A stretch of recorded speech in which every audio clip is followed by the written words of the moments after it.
과수 미비로 주는 이치와 주는 시기, 주는 방법, 주는 양, 또 우비로 주는 시기와 주는 비료에 대해서, 그리고 가을 비료 주기에 대한 자세한 영상은 제 채널 재생 목록 4번에 들어있어 참고하시면 되겠습니다. 다만 여기에서는 이제 겨울로 들어가서 땅 얼기 전에 주는 미비로 어떻게 주는 것이 효과적인지, 또 실컷 주긴 하였는데 제대로 주었는지 한번 생각해 봐야겠습니다. 부뚜막하고 소금도 제대로 집어넣어야 짜기 때문이죠. 제 영상 자료에 안내드린 가수 종류별 또 수령별 시비표는 넓은 밭에 그것도 한 종류의 과수를 시비하니 계산하기가 쉽습니다. 언제나 그런 것처럼 몇 폭이 안 되면서 이것저것 여러가지 과수를 심은 텃밭 농가는 계산이 복잡합니다. 손바닥 농장도 마찬가지입니다. 저는 계산하기 쉽게 과수가 심겨진 전체 면적을 100제곱미터로 보고 주 과수가 사과 8년생 정도이니 이 기준으로 질소, 인산, 가리의 양을 계산하고, 다음은 질소 성분은 요소 비료의 반이 조금 못되니 2컵, 인산으로 용성 인비를 대략 계산하니 1.5컵, 황산 가리는 2컵 정도 되네요. 거기에다 마그네슘은 가리 5분의 1, 붕산은 마그네슘이 5분의 1, 이건 경련제로 주면 될 것 같습니다. 퇴비는 계산하니 5포 정도 나오네요. 퇴비는 대추나무는 제외하려고 합니다. 퇴비 소구 질소가 이번 대추 결실기에 방해가 되었으니 내년에는 줄여보려고 합니다. 비료는 다 합쳐도 이 정도밖에 안 되네요. 관행적으로는 이보다는 2~3배나 더 주었을 겁니다. 사실 솥밭 농장도 토양 검사를 해보니 전기 전도도가 아주 높은 걸 알 수 있었습니다. 이제는 나무 밑에 뿌려야겠죠. 이때 많은 자료에 이해하지 못할 방법들이 안내되는 곳이 많습니다. 비료나 퇴비는 뿌리에서 흡수하려고 살포합니다. 뿌리가 있는 범위는 땅을 파보지 않아도 나무 줄기가 뻗은 만큼 나 있다고 보면 맞습니다. TR율은 1에 가깝기 때문입니다. 많은 자료에서 나무 근처보다는 바깥쪽, 심지어 가지 범위 밖에도 살포하는 것을, 또 심지어 어떤 가원은 과수밭 전체 살포하는 사례도 있습니다. 비료는 뿌리에서 흡수하니 당연히 가지 범위 안에 살포해야 합니다. 그것도 가지 끝쪽에 원을 두르고 살포하는 자료도 들어 있습니다.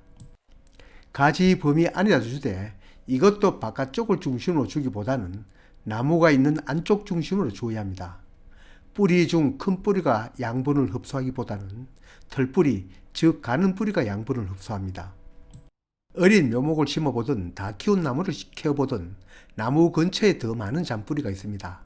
나무 바깥으로 주어야 하는 것이 아니라 줄기 뻗은 범위 안에 주되 안쪽으로 충분히 주어야 합니다. 가지 범위 밖을 중심으로 비료나 퇴비를 주면 뿌리 신장이나 확산에 도움을 줄 수 있다고요. 비료를 주는 목적이 우선 나무가 흡수하도록 주는 것이라면 그 목적에 맞는 것이 우선입니다. 물론 뿌리의 확산의 효과는 약간이 있습니다. 그렇지만 강아지 먹이 주며 불러내듯이 비료를 밖에다 주고 뿌리 보고 오라는 것은 크게 멀리까지 효과 있지도 않습니다. 또 비료도 그렇게 많이는 움직이지 않습니다. 질소나 가리는 땅속에서 이동이 쉽다고는 하지만 겨울에는 이동이 거의 없고 봄이 되어 지온이 높아지면 이동도 이동이지만 용탈도 이루어집니다. 거기에다 인산은 거의 이동이 없습니다. 다른 요소도 질소와 가리보다는 이동폭이 좁습니다. 누가 얘기해도 이치에 닿지 않으면 잘못된 방법이고 이치에 닿으면 그게 정답입니다. 비료이든 퇴비이든 유박이든 살포한 다음에도 문제입니다.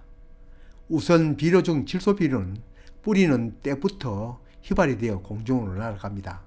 질소만 뿌렸다면 살포 즉시 살수를 하면 땅에 스며들지만 물에 녹지 않는 다른 비료도, 거기에다 퇴비나 유박도 있습니다.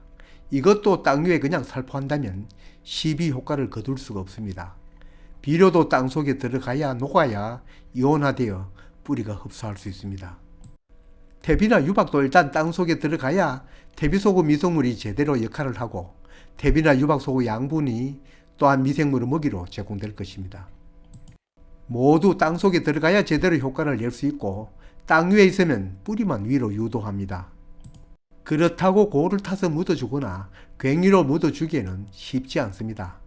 그냥 밭이라면 경운을 하면 좋겠지만 나무 밑에 갈리기가 다니기도 쉽지 않습니다. 저도 하기 싫고 어려운 것 다른 분에게 권하기는 싫지만 그래도 그대로 뿌려두기만 해두면 효과가 없는 것은 물론 역효과가 나기 쉽습니다. 수천 평의 과수원은 정말 어렵지만 몇 그루 안 되는 텃밭 과수는 시험시험 하더라도 괭이로 밭을 갈아 흙과 섞어주는 것이 좋습니다. 과수 밑비를 주든 우비를 주든 토양에 뿌린 비료나 퇴비 유박 어떻게 하든 토양 속에 들어가도록 해야 합니다. 그래야 효과를 발휘할 수 있습니다.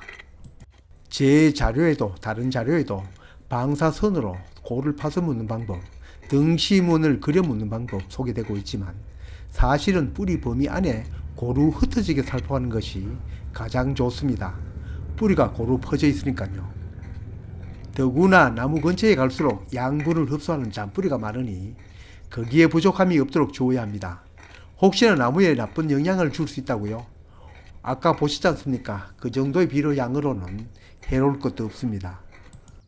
과수 10이 주었다고 토양이 흡수하고 또 나무가 흡수하는 것은 아닙니다. 농부는 주었지만 나무는 받지 않았습니다. 자칫 배달 사고 날 수도 있습니다. 과일나무가 흡수하도록 주어야 합니다. 땅 위에 퇴비 뿌려두면 자칫 나무는 먹지 않고 우리만 코로 맛봅니다. 냄새만 심하니까요.